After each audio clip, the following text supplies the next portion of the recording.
estamos grabando, ¿eh? Dale, genial. Mientras tanto, ahí le pedimos que aguante un poquito la computadora. Bueno, ahí tenemos algunos compañeras que nos comentan que no pudieron participar la semana pasada. Tenemos las grabaciones del encuentro pasado. Ahora ya estamos iniciando esta grabación. Para los que no estuvieron la semana pasada, pero en la charla informativa, bueno, está Ornella y Ana desde Rosario, Jesús desde Cava, desde Capital, y quienes hablan, Nahuel, desde la provincia de Buenos Aires. Así que bueno, para meter un poquito de lleno en la clase de hoy tenemos varias cosas para hacer. Vamos a retomar un poco lo que charlamos sobre la clase pasada. Para recordar un poco, la clase pasada hicimos como una puesta en común, tratando de empezar a hablar todos un mismo idioma, por decirlo de alguna manera, poder poner de manifiesto justamente que los conocimientos que cada uno traía. Tenemos material disponible complementario para aquel que venía o más relegado, o no se acordaba tanto del curso anterior, o bueno, justamente estaba esta cuestión donde tal vez se habían formado en otro lugar y no tenían los mismos lineamientos, así que bueno, está ese material disponible. Y le fuimos preguntando también por los lenguajes que iban conociendo, manejando. ¿Por qué? Porque la actividad de la clase de hoy, luego de la clase de hoy, se va a concentrar en el lenguaje que particularmente cada uno maneje. Es decir, vamos a dar una explicación teórica, nos aproximaremos, los que simplificaremos con uno o dos lenguajes, y después cada uno, la idea es que puede tomar los mismos conceptos que expliquemos y particularmente lo implemente en su lenguaje particular, robusteciendo un poco la solución que vamos a estar proponiendo. ¿Se escuchó bien hasta acá? Ana, Orne, Jesús, ¿vamos bien? Sí, se escucha bien. Iba a decir no sé que cualquier cosa, celebrar. Dale, decime. Cualquier cosa, si no la cámara, capaz que sí, la apago un rato. Porque a mí por lo menos se me tilda bastante, pero no sé si es mi conexión. No sé si... Ok. Yo a vos te veo pixelada, pero a María Soledad, a Cristian, a Orne los veo bien. Los veo en movimiento, por ejemplo. Listo, entonces es por acá. El problema, pero listo. Bueno, si vemos que se complica, me avisa, apagamos la cámara. Bueno, voy a compartir entonces pantalla como para retomar un poquito lo que charlamos la vez pasada y meternos de lleno en particular con lo que tenemos para esta clase. Entonces, si la tecnología lo permite, como solemos decir.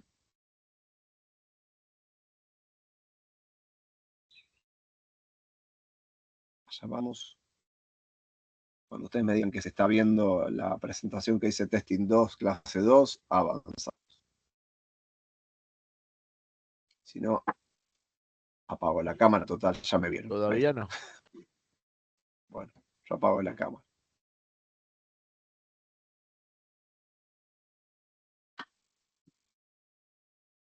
Bien, por ahora. No estamos viendo, ¿eh? Todavía no. Voy a probar de vuelta.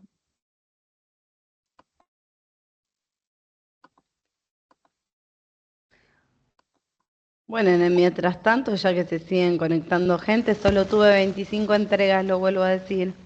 Ah, muy bien, y ahora estamos grabando. Y ahora estamos grabando, queda grabado. Miren que hoy 11 de la noche se cierra la posibilidad de realizar la entrega, era fácil, por favor. Si tienen dudas, ahí pasen mi mail al chat, ahí se ven, abuela, ¿eh? Genial, muchas gracias. Bueno, entonces estuvimos trabajando, acercando la semana pasada a algunos temas vinculados a la creación del software, y una de las cuestiones que teníamos que tener en cuenta es que en general cuando un proyecto fracasa, muchas veces no se da por cuestiones técnicas o desconocimiento de los recursos técnicos, sino que se da particularmente por no aplicar una buena metodología. ¿Sí? Esa metodología afecta justamente al proceso de desarrollo. Y ese proceso de desarrollo no tiene que ver con la codificación, sino que vimos que hay distintas etapas involucradas en el medio. Particularmente habríamos hablado de lo que tenía que ver con el análisis, de acercar las necesidades del cliente y poder justamente bajarlo a tierra a partir de lo que definíamos como los requisitos o requerimientos, poder tomar esos requerimientos y pensar en cómo se podía implementar a partir de una arquitectura, poder codificar a partir de las diferentes especificaciones y poder testearlo, poder probarlo, ¿sí? En ese camino los requerimientos, que es el primer paso que tenemos por delante, tienen algunas características para que nos podamos centrar, ¿sí? Por un lado tiene que ser, o no tiene que ser ambiguo. ¿Qué significa que no tiene que ser ambiguo? El texto, en principio, tiene que poder ser claro, preciso y tener una única interpretación posible. Sabemos que este último punto es bastante difícil. ¿Por qué? Y bueno, porque somos personas, los requerimientos a veces se pueden volver subjetivos en función del conocimiento que uno tenga del proyecto, ¿sí? Pero lo que vamos a tratar de hacer es que en principio sea lo más claro posible y podemos testearlo, aprovechando el término, justamente con otros colegas que tal vez no estén tan inmiscuidos dentro del proyecto. Y es una habilidad que se va desarrollando. Por el otro lado, esos requerimientos también tienen que ser concisos. ¿Por qué? Porque tenemos que redactarlos de una manera simple, donde los distintos actores involucrados, es decir, el cliente, inversores, y el equipo técnico puedan justamente poder referenciarse a los aspectos más importantes. Tiene que ser consistente. ¿Por qué? Porque la idea es que ningún requerimiento pueda entrar en conflicto con otro. Esto es, por ejemplo, si hacemos algunas cuestiones vinculadas al proceso de registro, y el proceso de registro de la contraseña tiene que tener ciertas características, el proceso de inicio de sesión no debería chocar un requerimiento con el otro. Justamente ahí viene la idea de la consistencia.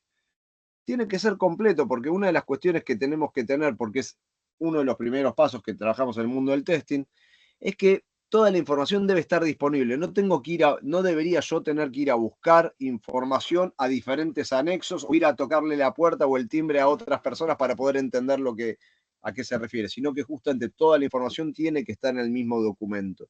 Y hablo de estos documentos, ¿por qué? Porque son los documentos de planificación los que van a poder orientar lo que tiene que ver con las actividades vinculadas al mundo del testing. Y eso nos lleva a los últimos dos puntos que son los que más nos trae interés en el día de hoy. ¿Se escucha bien hasta acá? Sí, Sí. gracias Soledad, gracias Orner, gracias Sí, Federico. perfecto, Nahuel. Bueno, gracias a todos entonces. Ahí está. Bien, ¿qué son? Que el requerimiento sea alcanzable y que sea verificable. ¿Alcanzable por qué? Bueno, obviamente un requerimiento, digamos, lo que queremos hacer es que finalmente se pueda implementar en ese proceso de desarrollo de software. Es decir, si estamos pidiendo algo que es difícil, muy difícil o imposible de alcanzar con los recursos que tenemos, con la cantidad de personas que tenemos o el tiempo que tenemos, obviamente no se va a poder llevar adelante. Por eso es el puntapié inicial, la definición de requerimientos donde tenemos que empezar a trabajar. Y obviamente no solo tiene que ser alcanzable, sino que tiene que ser verificable. ¿Por qué? Porque tenemos que poder determinar de alguna manera si justamente se alcanzó o si la expectativa de lo que iba a desarrollarse se satisface justamente con la realidad. Si no, particularmente ahí vamos a encontrar nuestro primer defecto, nuestro primer bug particularmente, ¿sí? Fíjense que en este caso no estamos hablando de código, sino que estamos hablando de la lógica del negocio y cómo entiendo la lógica del negocio y lo bajo a tierra, ¿sí? En este caso, cuando estamos hablando de testing, yo les preguntaba la semana pasada qué entendía cada uno de testing. Podemos pensar que el testing es un proceso particularmente que permite verificar qué cosa, la que es la calidad de un producto de software. Cuando hablamos de un producto de software puede ser una aplicación nativa o híbrida, puede ser un sistema en la nube, puede ser un sistema en línea, puede ser un sistema standalone que solo corre dentro de una computadora, puede ser un sistema que corre en una intranet dentro de una LAN, o sea, tenemos que identificar dentro de esas posibilidades lo que es un producto de software.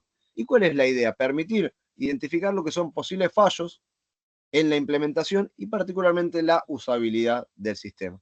En este curso nosotros vamos a basarnos en tres grandes cuestiones que venimos, no sé si el término está arrastrando, pero venimos trayendo, proponiendo desde el curso pasado, que es, por un lado, la idea de accesibilidad, por el otro, la idea de usabilidad y justamente que el testing atraviese a todo el desarrollo de software. Es decir, vamos a pensar en esos tres ejes para poder acompañar o tratar de entender las distintas unidades que vayamos avanzando.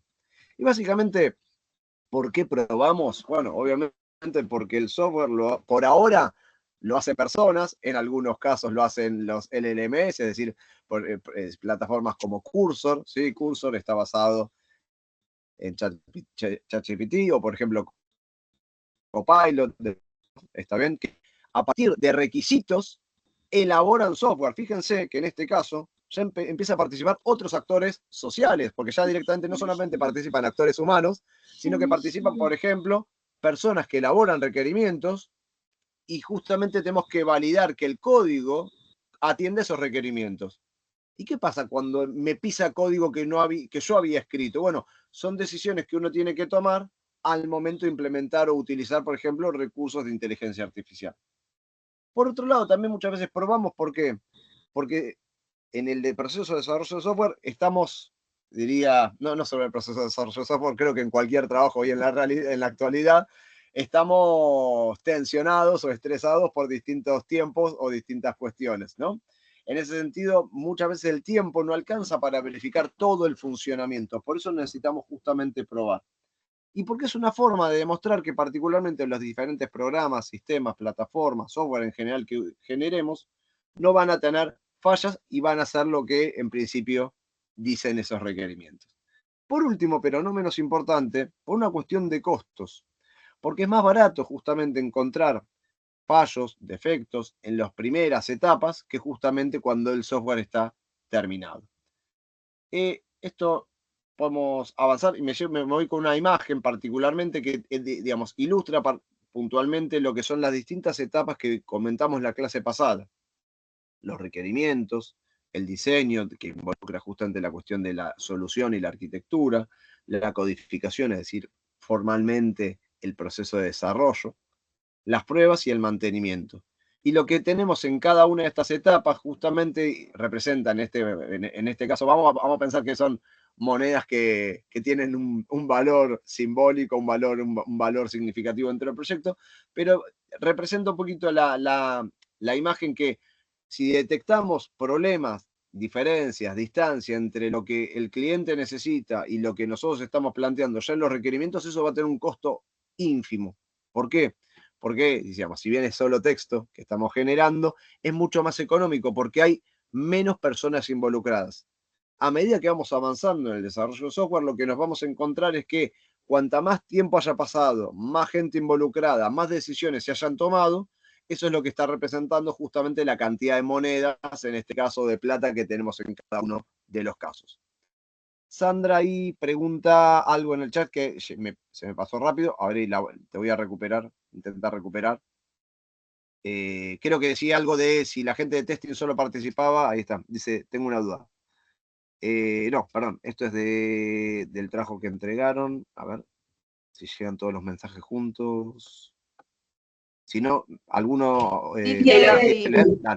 Si la gente de testing participa del diseño o solo testea un producto ya pensado por otros. Bien, tenés distintos roles en el mundo del testing que tienen que ver con las distintas formas que vimos o repasamos la clase pasada, particularmente dependiendo si es testing de caja negra o si es testing de caja blanca, ¿sí? Vamos a ver que más adelante, pero tenemos lo que se llama un modelo B. El modelo B lo que hace es de B corta, ¿sí? Asocia a cada etapa de estas que estamos viendo en pantalla a los requerimientos, al diseño, a la codificación, a las pruebas y a producción, tareas específicas dentro del mundo del testing. Entonces, inicialmente probablemente si vos te introducís en el mundo del testing, trabajes en la etapa final donde está ya el sistema probado. Es como si yo te dijese, entra a Facebook, aunque no se llame Facebook, y generate un usuario, intentar realizar una publicación, vinculate y generate como amigo a Jesús, y ahí después Ornella. ¿Qué problemas encontrás? Lo estás utilizando como si fueses un usuario final.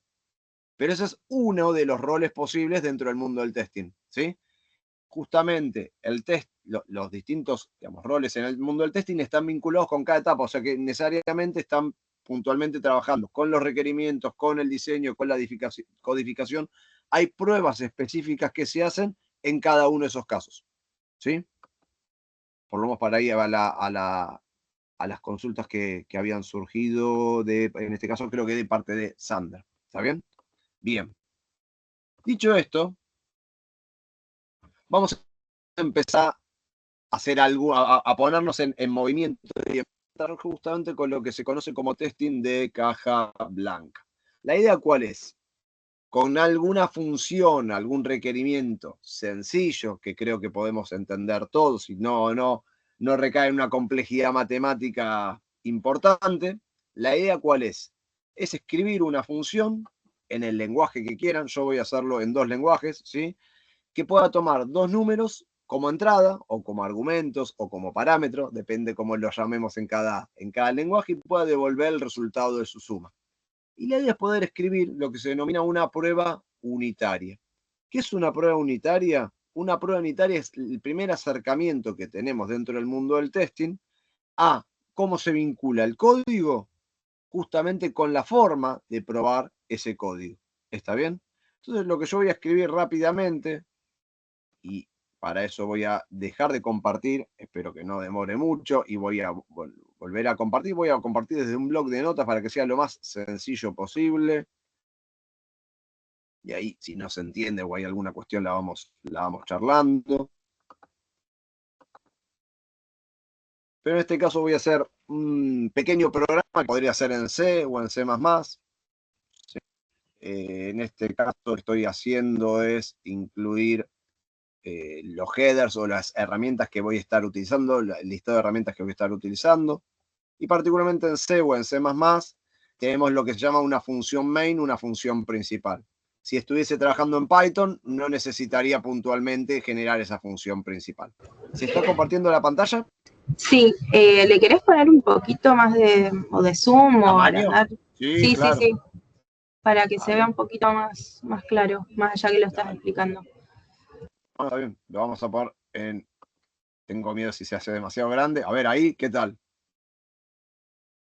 Ahí está mejor. A mí ¿Sí? me cuesta. ¿O más grande? ¿Más grande? Para mí sí, no sé el resto qué opina. Bueno. Me van a entrar 4 líneas en pantalla, pero bueno, a ver. Por eso, no, está bien, está bien. Ahí está. Ahí creo que ahí sí. Sí, es mucho ahí, pero bueno. Es mucho, ya. Bueno, vamos con uno menos. Ahí, ya llegamos. Pedimos paciencia. A ver, ahí estamos. Ahí estamos. Bien, perfecto. Entonces, en este caso, yo estoy haciendo una función que recibe 2 números, número 1 y número 2. De vuelta, no se preocupen si toda la sintaxis no lo entienden, lo que estoy haciendo es definiendo una función, ¿sí?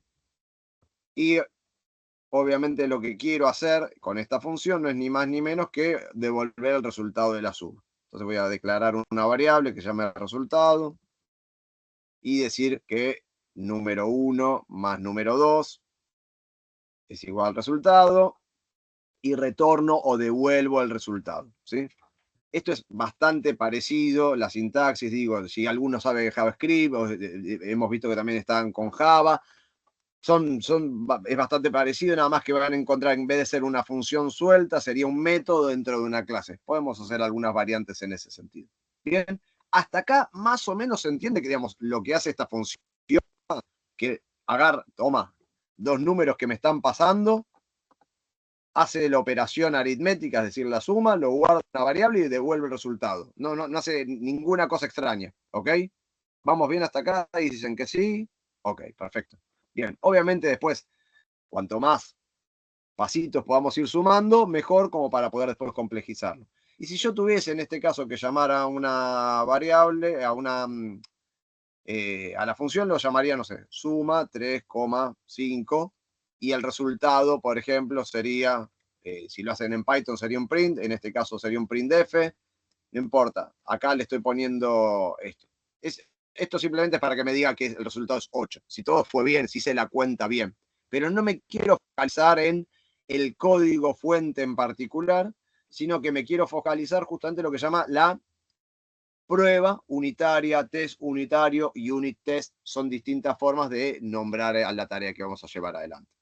¿Y cuál es la tarea?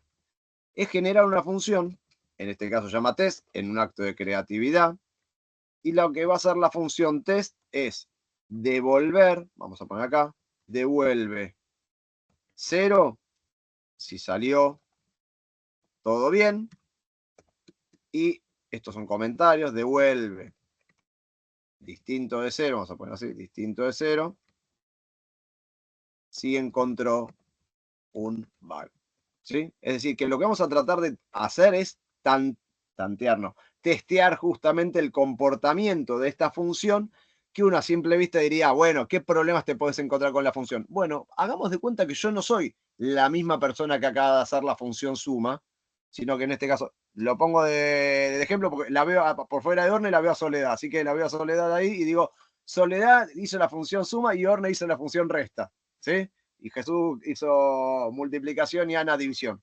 ¿Y yo qué hago? Tengo que testear, ¿sí? Y empezamos a trabajar justamente con una idea de lo que se denomina programación cruzada, ¿sí? O per programming, programación de a pares. La programación de a pares, ¿qué hace? Que yo no, digamos, en principio no testé lo mismo que desarrollo, sino que justamente esté cruzado, esté de a pares y puedo trabajar con el otro validando los módulos, módulos, funciones, librerías, bibliotecas que desarrollo. ¿Está bien? Entonces, en este caso, ¿qué voy a hacer? Bueno, yo tengo que poder imaginarme distintos escenarios para poder probar la función suma. Entonces voy a declarar una variable que llame res y voy a llamar a la función suma y voy a poner acá 3,5. ¿Sí? Y lo que voy a preguntar, ¿qué es? ¿Qué resultado esperarían que me devuelva y se almacena en res? Pueden abrir micrófono, escribirlo en el chat. Debería ser fácil. 8. Ok, estaba muteado, pero 8. Ok, bien.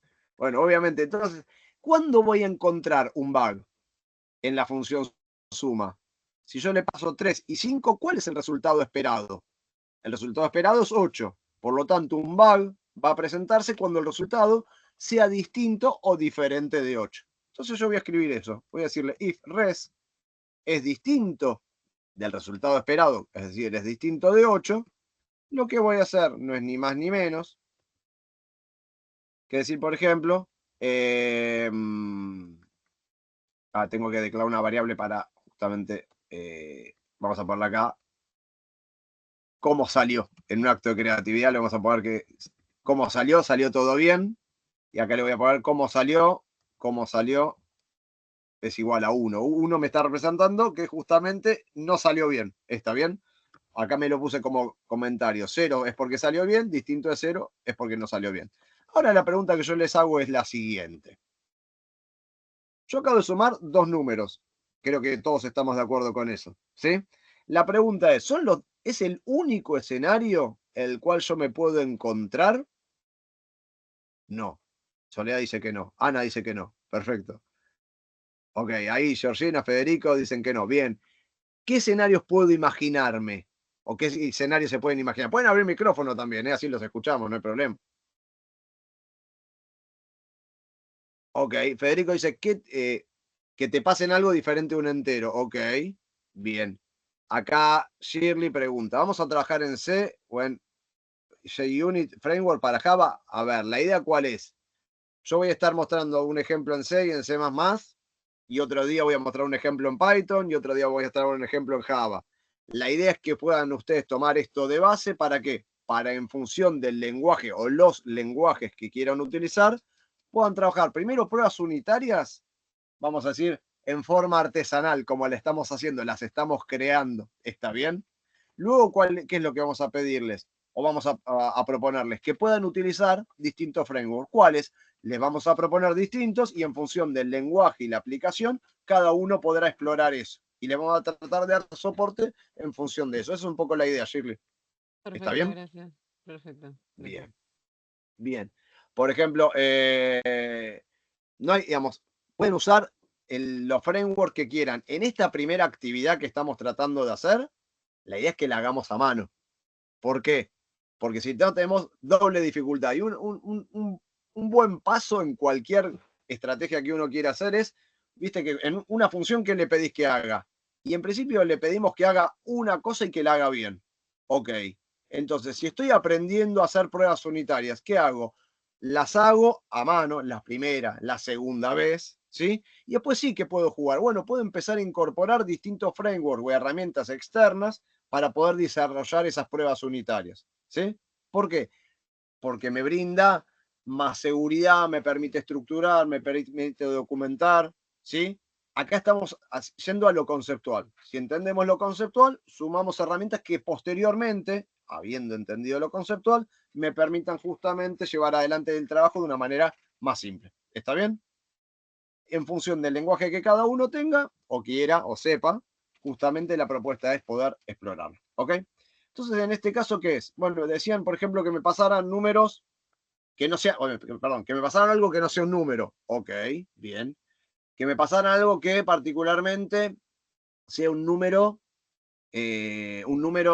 con coma, un número real. ¿Está bien? Bien. En cada lenguaje se resolverá de distinta manera. Por ejemplo, Python, más allá de la firma, te admite que le pases cualquier cosa. Y en función de ese cualquier cosa, vos podrías preguntar si es un número, si es un carácter, si es un número real, antes de, por ejemplo, hacer la cuenta o invocar a la función y en función de eso, devolverlo. Pero eso es propio de Python. En Java podés llegar a hacer algo parecido, pero Java es un lenguaje tipado, o fuertemente tipado, como es el caso de C, de C++, hace lo que planteamos en este caso. Yo acá, en suma, le especifiqué que estoy recibiendo 2 números enteros. Por lo tanto, si me pasan un número con coma o un número real, por ejemplo, 6,5, ¿sí? ¿Qué va a pasar? El número va a quedar cortado, vamos a decir, serruchado, partido. Solo se va a quedar con la parte entera de ese número. Por ejemplo, también podríamos preguntar si el número es más grande que lo que puede soportar la plataforma, dependiendo de la arquitectura. Fíjense que entran un montón de variables en juego. Entonces, dentro de todas esas me voy a quedar con algunas como para poder tratar de que todos puedan probarlo. Que es la siguiente. La clase pasada, para los que hicieron la tarea, ¿no, Orne? Para los que hicieron la tarea, ¿sí? Se encontraron con qué? Con que teníamos las reglas, las entradas, o con las condiciones y las acciones, ¿sí? Frente a una combinación de condición y acción, definías una regla para saber si, no sé, si podías sacar el pasaje, si podías viajar, o si era para poder alquilar alquilar una película, no, sí, hoy, de hecho, YouTube te permite alquilar películas, hay plataformas que te permiten alquilar películas. O películas, o lo que sea, o un sistema de una biblioteca como tenían que hacer, si mal no recuerdo. ¿Está bien? En este caso, lo que queremos hacer es lo siguiente, pensar también en lo que serían valores límites dentro de los escenarios posibles. ¿Valores límites a qué nos referimos? Bueno, ¿cuáles serían valor límite? O situaciones en las cuales yo puedo recibir números. Podría recibir números positivos, podría recibir números negativos, podría recibir 0. Entonces fíjense que ya con esas 3 variantes puedo empezar a desarrollar distintos casos de prueba. Si vemos acá en pantalla, ¿cuál sería el caso que estoy pensando acá? Bueno, vamos a ponerle acá un título. Vamos a ponerle acá caso 1, que es, vamos a decirle, los 2 positivos. Ese sería un escenario, ¿está bien? ¿Cuál podría ser un caso 2? Bueno, un caso 2, por ejemplo, podría ser, ¿qué se les ocurre? Dentro de esas 3 variantes que encontramos, podrían ser los 2 negativos, ¿sí? Y si son los 2 negativos, ¿qué hago? Bueno, me voy a copiar y pegar el código y lo modificamos. ¿Y qué voy a plantear? Voy a decir, si recibo -3 y -5, ¿sí? ¿Cuál sería el resultado esperado? Bueno, el resultado esperado va a ser -8. Entonces yo justamente voy a estar preguntando si particularmente el resultado fue distinto de -8. Si fue distinto de -8, significa que justamente ¿qué hubo? Hay un bug. ¿Sí? Tenemos caso 1, los 2 positivos. Caso 2, los 2 negativos. ¿Qué otros casos se le imaginan?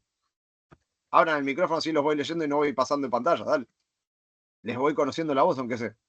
Buenas, ¿se me escucha? ¿Qué tal? ¿Sí? Que sea uno positivo y uno negativo, ¿puede ser? Ok. Uno positivo y uno negativo. 1 y 1, vamos a ponerle. ¿Sí? 1 y 1, fíjate que con 1 y 1, por ejemplo, podría ser así. El primero negativo, ¿sí? Uno negativo, el otro positivo. ¿Sí? ¿Cuál sería el resultado? -3 más 5. Estamos esperando que el resultado sea 2. Por lo tanto, si es distinto de 2, justamente se produjo un bug. Ok. Si planteamos uno negativo y uno positivo, ¿qué deberíamos hacer? Deberíamos hacer, por ejemplo, uno positivo y otro negativo, es decir, cambiar la situación. Es decir, por ejemplo, que sea 3 y -5.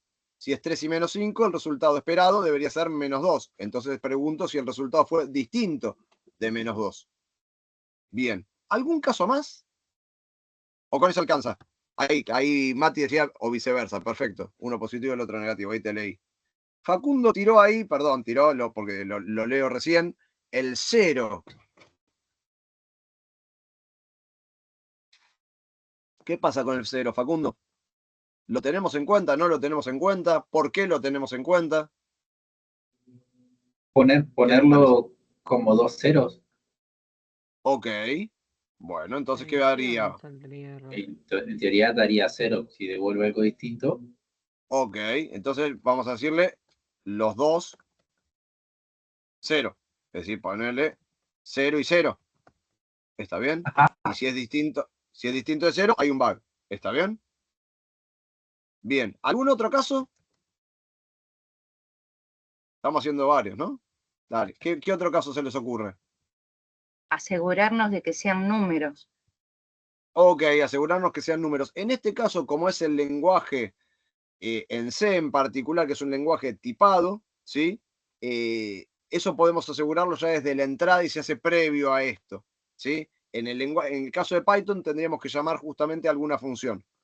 Si evaluamos los valores por valores numéricos, podríamos pensar uno 0 y otro positivo, por ejemplo. Podríamos pensar y lo voy desarrollando. Podríamos pensar un caso 7, que va a ser positivo y 0, ¿sí? Un caso 8, que va a ser 0 y negativo. Y un caso 9, que va a ser negativo y 0. ¿Ok? Fíjense que de esta manera, si todo fue bien lo que fuimos recorriendo que los dos positivos, los dos negativos, 1 y 1, invertimos, incorporé el 0, ¿por qué? Porque el 0 sería un valor límite, en este caso justamente que estamos contemplando, vinculado al proceso de suma para determinar si es positivo o si es negativo. Particularmente tendríamos 0 y positivo y 0, 0 y negativo y 0. Justamente son 3 variables, por lo tanto tenemos las diferentes posibilidades. Pero ahora si uno va al código formal, ¿todas esas variantes aparecen acá? ¿O son cosas que fuimos imaginándonos, discutiendo en función de un posible escenario? A ver.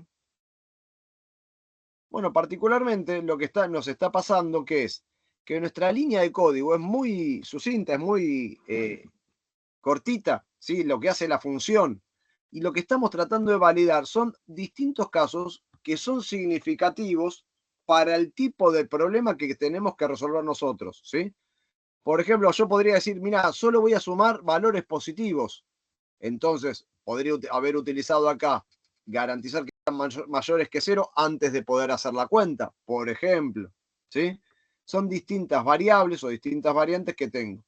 Y lo último que nos faltaba es retornar, en este caso, la variable cómo salió. La variable cómo salió, ¿qué nos permite hacer? Y lo que nos permite hacer básicamente es... Sí, decime. No, creo que era un micrófono abierto. Ah, ok. La variable cómo salió es la que nos va a permitir preguntarnos cómo salieron las cosas, si hubo error o no hubo error, si hubo un bug o no hubo un bug. Entonces ya en el main, antes nuestro main era el main de un programa específico que le pedíamos al usuario un dato, otro dato, lo imprimíamos, se lo poníamos con colores o de la forma que sea. Y ahora el main de una prueba unitaria va a ser este.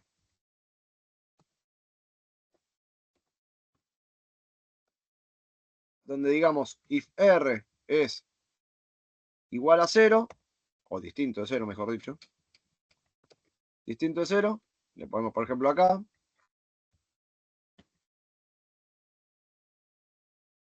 Printf o print o console.writeline o console system.out.println, el lenguaje que sea, le decimos hubo un bug. ¿Sí? Ahí está. Directamente, por ejemplo, fíjense que la función de un test unitario, particularmente la función de un test unitario, dentro de nuestro programa, prueba específicamente qué cosas. Los casos que nosotros estamos planteando. ¿Y por qué estamos planteando nosotros los casos? Fíjense que hay un término que se lo conoce como valores o código hardcodeado. ¿Alguien sabe lo que significa eso? ¿Lo escuchó alguna vez? Ahí dice Federico que sí. ¿Te animás, Federico, a dar una definición? ¿O Luciana? ¿O Ricardina? Se podría decir cuando el código está escrito explícitamente, no tiene una variable como tal o está implícita en el código. Ok. Fíjense que en nuestro caso, ahí Bárbara Suma dice, cuando forzás el valor directo en el código en lugar de dejarlo como una variable. Se lo pregunto y yo digo, sí, es verdad. En este caso estamos hardcodeando, dejando fijo valores por defecto. Es decir, no le estamos preguntando al usuario, dame tu primer número, dame el segundo número y yo te devuelvo la suma. Y después volvemos y hacemos lo mismo. Y después volvemos y hacemos lo mismo. ¿Por qué no estamos haciendo eso? Porque nosotros, si bien en la función suma se lo vamos a dejar liberado al asado, estoy pensando el fin de semana, al usuario, ¿sí? Particularmente, lo que vamos a querer hacer es especificar cuáles son los casos de prueba. Nosotros tenemos que definir cuáles son esos casos de prueba, ¿sí? Por eso el código aparece, con esos valores aparecen explícitamente en el código y no lo dejamos librado al usuario. Y me quería ir con algo que estaba planteando, dice Luciana. Dice, ¿no debería definirse en los requerimientos o cómo los testers, si nos topamos con estas variantes, podemos sugerir mejoras? ¿Sí? Bueno, justamente en realidad, este ensayo que estamos haciendo en esta clase tiene que estar alineado con los requerimientos. No hacemos pruebas, voy a tener una frase, como creo que fue la clase pasada que hice, una frase bien actual, a tontas y a locas. ¿Sí? O sea, justamente no hacemos las cosas porque sí, sino que están alineados con los requerimientos que tenga nuestro sistema. Si nuestro sistema le es importante verificar números positivos, números negativos, pasado por cero, tendremos en cuenta todo esto. Si a nuestro sistema directamente solo le interesa que sea un número, tal vez no hace falta hacer todas estas pruebas. Entonces, ¿de qué va a depender estos casos que estamos planteando? Van a depender en particular de las condiciones que plantea el sistema. Y así también es como se vincula lo que empezaron a hacer la semana pasada con lo que estamos empezando a hacer esta semana. Si había condiciones sobre si el libro estaba disponible o no estaba disponible, bueno, uno puede imaginar una variable booleana, por ejemplo. Si había stock, podríamos imaginar una variable entera, sin signo, porque no hay cantidades negativas. Entonces, fíjense cómo lo que ustedes están planteando o empezaron a plantear en una tabla de decisión está vinculado con el tipo de validaciones que uno va a empezar a hacer justamente cuando implementa los test unitarios. No son cosas escindidas, sino que el testing es transversal a todas las etapas de desarrollo de software. ¿Está bien? Entonces, de vuelta, cosas principales con las que me tengo que quedar. La función de test son funciones donde los datos están hardcodeados o fijos. Estoy probando casos específicos, ¿sí? La pregunta es, obviamente el main o la función principal o el programa que yo voy a hacer solamente va a llamar a esa función de test. No va a estar interactuando con el usuario, no va a estar pidiendo que cargue un dato, sino que vamos a estar con esos datos prefijados, si se quiere. Ahora la pregunta es, ¿cómo sé yo cuántos casos tengo que elaborar? Y ahí me gustaría, si alguien tiene ganas de abrir Una el tabla de micrófono, decisiones para ver podría qué ser, casos ok. poner, ¿no? Bien, la tabla de decisiones es una estrategia para poder pensar en las distintas situaciones, ¿sí? Pero cuando estamos particularmente pensando en el código, fíjense que la tabla de decisiones en qué nivel está, qué tipo de testing es. ¿Es testing de caja? ¿De qué caja? ¿Negra? De caja negra. ¿Por qué de caja negra, Federico? Me Porque estoy mataste. trabajando con las especificaciones, no sé el funcionamiento, o sea, estoy entendiendo el comportamiento, pero no estoy viendo el código, por decirlo de alguna manera. ¿Está bien? En este caso, ¿qué estamos trabajando? Estamos trabajando con testing de caja blanca, porque necesito conocer el código, cómo se comporta el código, y necesito hacer un test en el mismo lenguaje que el código, en principio. ¿Está bien? ¿Sí? Esas serían las primeras diferencias. Bueno, lo que vamos a ver la clase que viene es justamente una estrategia que se la conoce como, por un lado, digamos, como complejidad ciclomática. Tiene un nombre medio raro, extraño. Complejidad ciclomática, complejidad de cuán complejo es nuestro código, y ciclomática porque tiene que ver con las iteraciones o con las líneas de código que vamos a hacer. Para poder usar esa complejidad ciclomática, vamos a justamente armar lo que se conocen como grafos dirigidos, que son una representación gráfica del código, ¿sí? No es un diagrama de flujo, por las dudas, sino lo que vamos a estar representando que es, en forma gráfica, a través de lo que llaman nodos y aristas, cómo se vinculan los distintos caminos. Y esa complejidad ciclomática nos va a permitir hacer dos cosas que vamos a estar trabajando en el curso. Por un lado, saber cuántos caminos independientes tengo. Acá caminos independientes, bueno, le pasé 2 números, hay un único camino, es un problema que se llama de resolución directa, ¿sí? Porque hay datos de carga de datos, procesamiento, salida de información. En otros casos se producen bifurcaciones, por ejemplo, si yo pregunto si el dólar superó los 1.400 pesos, ¿sí? No sé, emitir un estado de alerta, ahí, alerta país. Si el dólar está por debajo de los 1.000 pesos, decir, avisarle al Banco Central. Y si está en la banda de flotación que tenemos ahora de 1.000 a 1.400, decimos dólar estable, por ejemplo. Fíjense que ahí son 3 salidas posibles para justamente una misma variable que es la cotización del dólar. ¿Está bien? Se producen bifurcaciones y en esas bifurcaciones vamos a dar caminos que tenemos que probar. Entonces, esta estrategia, vamos a ver la clase que viene, apoyándonos en los test unitarios y en esta representación gráfica, nos va a permitir a nosotros puntualmente saber cuántos casos de prueba tenemos que hacer.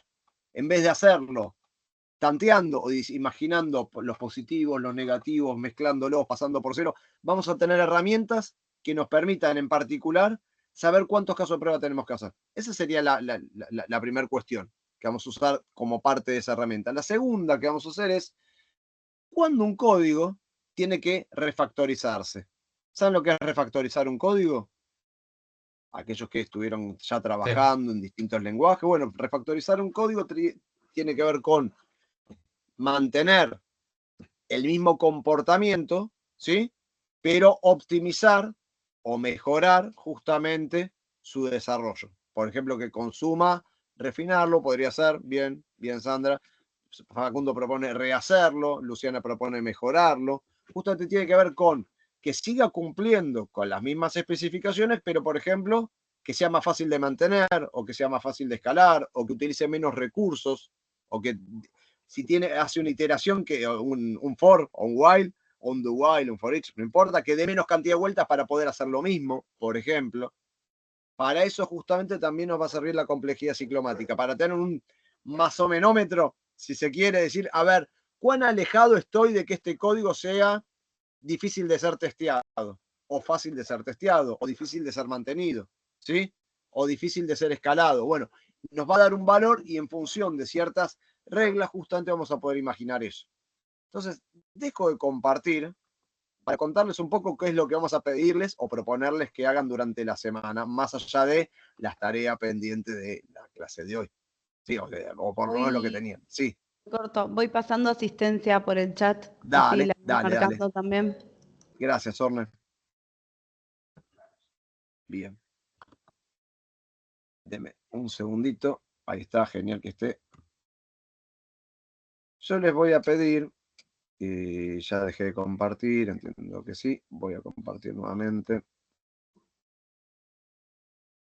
En este caso la pantalla y esta ventana. Creo que ahí estamos. Bueno, ahí debería estar viéndose donde dice ejercicios parte 1. Todavía no lo veo yo. No, todavía no. Acá yo lo veo marcado. Me dicen ustedes cuando lo vean. Todavía no se ve. Creo que no lo estaríamos viendo. Ahí va.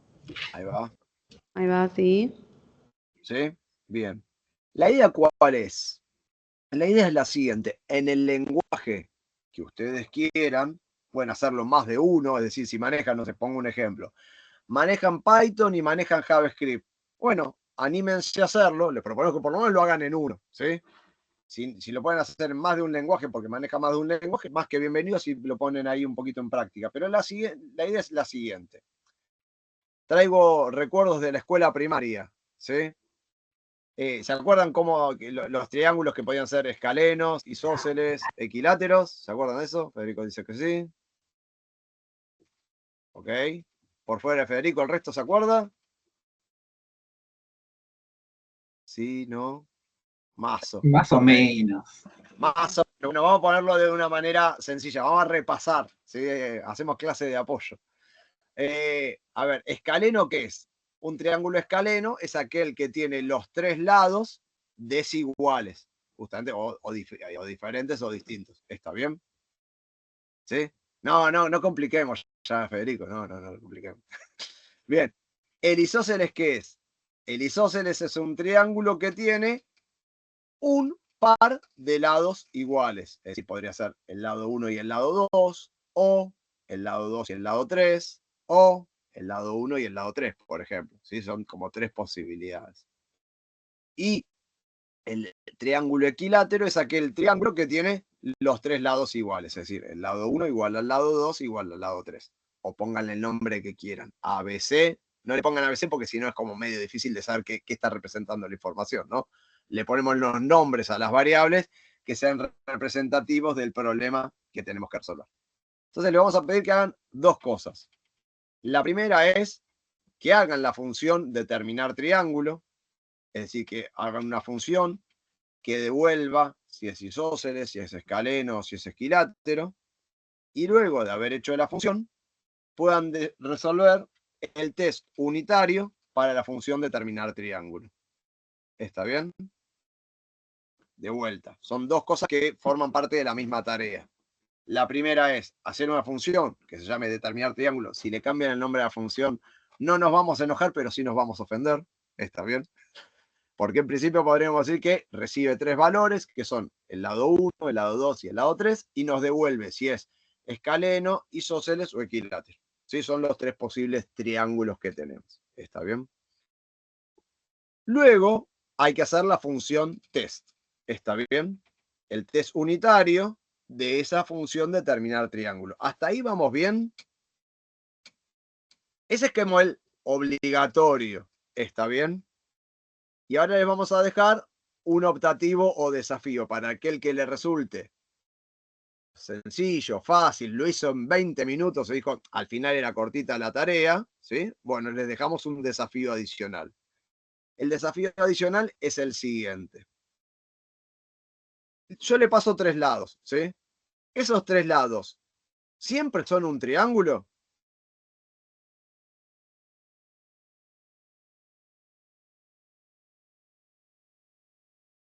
Ahí. Federico dice, si son tres, sí. Ok, yo te digo, -1, -2 y -3, Federico. ¿Es un triángulo? Claro, ahí mira, tenemos a Sandra y a Bárbara que se acuerdan, dice, si no cierra, no. Ok, y tienen que estar conectados. Bueno, tienen que ser todos positivos. Fíjense que ahí ya tenemos una validación, ¿no? Que podemos hacer. Y justamente hay una condición para saber si el triángulo cierra. ¿Alguno se acuerda de eso? Fue hace tanto tiempo que quedó. ¿Viste? Esto nunca lo voy a utilizar y llegó el curso de Testing 2 para preguntarnos cuál es dicen los ángulos. Ok, el problema con los ángulos es que no estamos cargando ángulos, estamos cargando lados. Los vértices, dice Bárbara. No estamos indicando vértices, estamos indicando lados. Soledad también se pregunta por los ángulos, tampoco. Solo lados tenemos. Lado 1, lado 2 y lado 3. Una figura solo de tres lados. Exacto. Por las dudas, no hay que usar Pitágoras, no hay que usar Pitágoras. Si alguno se acordó, dijo, estaba Pitágoras para hacer algo. Acá dice Mati, dice, falta una variable que indique si los tres lados están conectados. Ok, ese es el desafío, Mati. Hay una condición, tiene una pista, otra pista. Está en la resolución, de cómo hacerlo está en Wikipedia, por ejemplo. ¿Sí? Bueno, no sé, ahí habrá que ver, Federico. La propuesta es, ese es el desafío. El básico es hacer la función determinar triángulo y el test. Con eso cumplen con la tarea. El que quiera el desafío es saber si además de los 3 lados que me están pasando, justamente conforman realmente un triángulo. Es decir, como dijo, creo que dijo Sandra, si cierra, si las medidas que me pasaron cierran para la figura justamente cerrada o el polígono cerrado. ¿Está bien? Bueno, tiro otra pista. Se resuelve con if. O son condicionales. Hay otros condicionales que aparecen justamente más allá de si es isósceles, escaleno y equilátero. ¿Ok? Entonces, aquel que dice, no, por ahora veníamos demasiado tranquilos, veníamos fácil, bueno, ahí tienen ahí para desafiarse. Igual se los pasamos por escrito después por las dudas. ¿Sí? Porque así no tienen que volver a ver el video, lo pueden volver a ver si quieren, pero bueno. ¿Se entendió? Entonces, parte 1, obviamente, parte 1 es determinar triángulo y el test unitario. Eso ya está anotado. Parte 2, no spoilees, Silvana, no spoilees. Igual si te dejábamos 2 minutos más, era pista. Ya estaba pista, mucha ya lo pista, estaba resolviendo. ya lo estaba resolviendo. Bueno, mira, ahí, de a poquito se van acordando. Bueno, genial. ¿Sí? Mi tiempo de pensar, ahora volviste. Así que bueno, ahí tenemos, vamos a dejarles el desafío como en un segundo foro.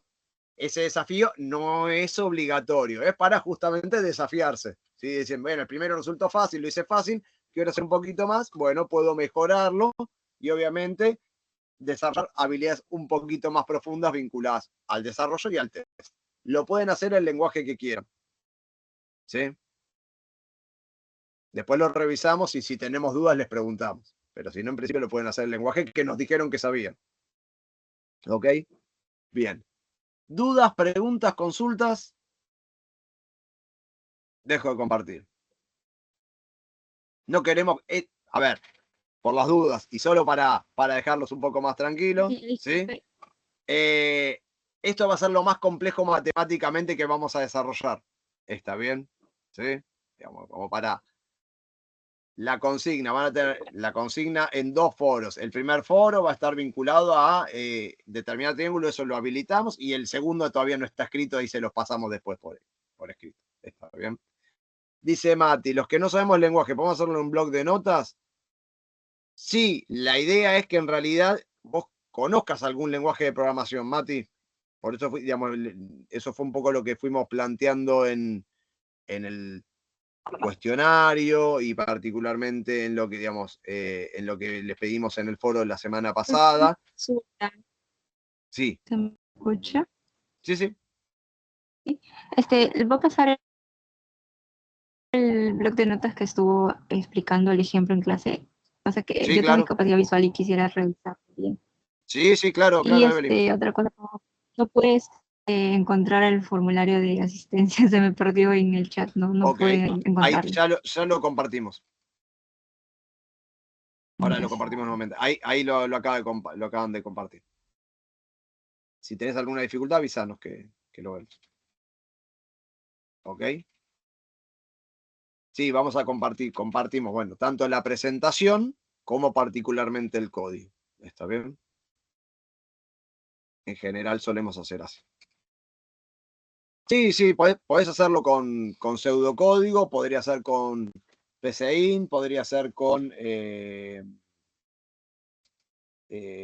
¿cómo se llama? Flowgorithm es otro, está bien.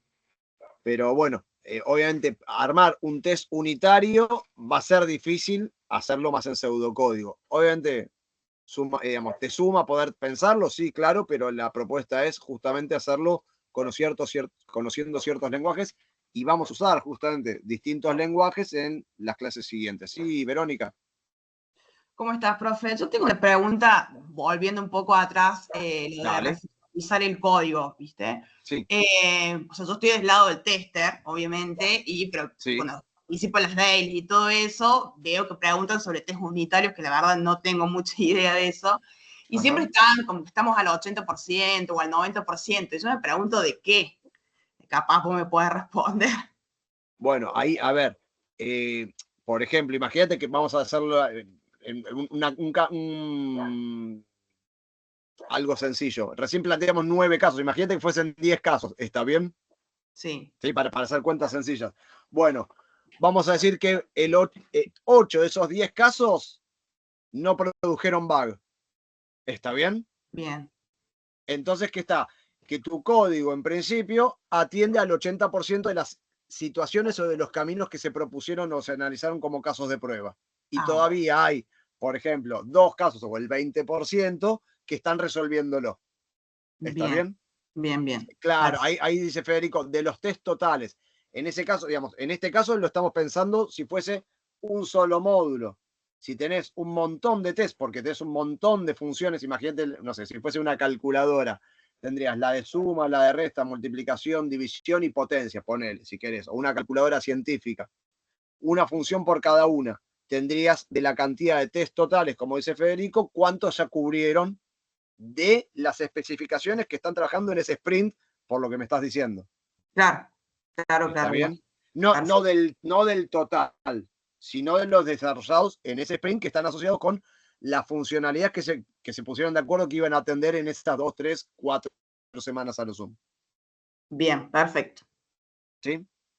Perfecto. Bueno, entonces, bueno, no sé si hay alguna otra duda, consulta. Este enunciado, el primero, ya está subido. Ahora les paso a mis compañeros la segunda parte también para poder hacerlo con el código que acabamos de escribir. Tómenlo de referencia, lo pueden hacer en el lenguaje que quieran, nos suben el archivo y si lo trabajan en GitHub, nos suben el enlace de GitHub y obviamente que podamos tener acceso. ¿Sí? Eso es importante. Algo importante es que, digamos, estábamos trabajando todos en texto plano, ¿sí? O sea que si por ahí, no sé, no hace falta que nos armes un proyecto en un entorno de desarrollo en particular, sino que lo que queremos es el código fuente lo más cortito posible, lo más liviano posible para poder acceder. ¿Está bien? Y si hay dudas respecto a la resolución, respecto a las especificaciones o algo que vieron en internet y lo quieren validar con sus compañeros, aprovechen el grupo de WhatsApp. ¿Sí? O sea, esta semana hubo algunas cuestiones más vinculadas al tema más de acceso y demás, ¿no? Pero la idea es que lo puedan aprovechar en función también de las dudas que puedan ir apareciendo a medida que van haciendo los ejercicios. ¿Ok? Bien. Ana, Jesús, Orne, ¿algo más? No, creo que estamos. Genial. Que hagan las entregas. Quedan las... muy bien. Queda Ornella pendiente de Disculpe, todas las entregas. pero no, al final no llegué a encontrar la asistencia. Es que como después empiezan a hablar en el chat se me pierde. ¿Querés que te lo Dale, mandemos, no sé si no, cómo. por Eve, ¿querés que te lo Sí, le mandemos por escribí un WhatsApp? mensaje por WhatsApp. Sí, al número de Centro de Formación de Rosario. Dale, te lo Ahí le mandamos por ahí. escribí. Gracias. No, de nada. Bueno. Nada, entonces nos estamos viendo, hablando y compartiendo la semana que viene. Y en el medio atentos a sus consultas que puedan ir surgiendo. No esperen al domingo para preguntarnos. Intenten mirarlo un ratito antes al trabajo y nos van preguntando en la semana. ¿Sí? Buena semana a todos. Buenísimo, buena Ahí ya. semana. Ahí Adiós, saludos. ya podemos dejar de grabar entonces. Chao, chao. Nos vemos, gracias. Chao, Nos vemos, gracias. buena semana. Buena semana.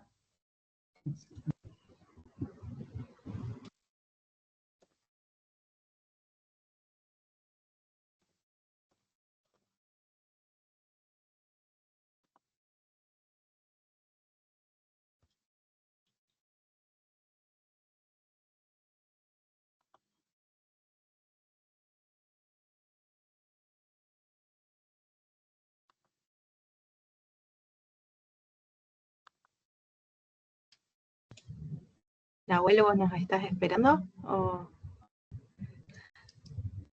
No, está bien, yo ahora les paso. Listo, digamos, listo. sí, No sabíamos tranqui, si te quedabas unos minutos si querías hablar de algo. No, si quieren nos quedamos unos minutos, no hay problema, díganme ustedes. ¿Cómo? Si vos querés hablar de algo. No quiere hablar. Listo. Bueno, ahí les paso el código. Dale, hablamos por WhatsApp. Dale, chao.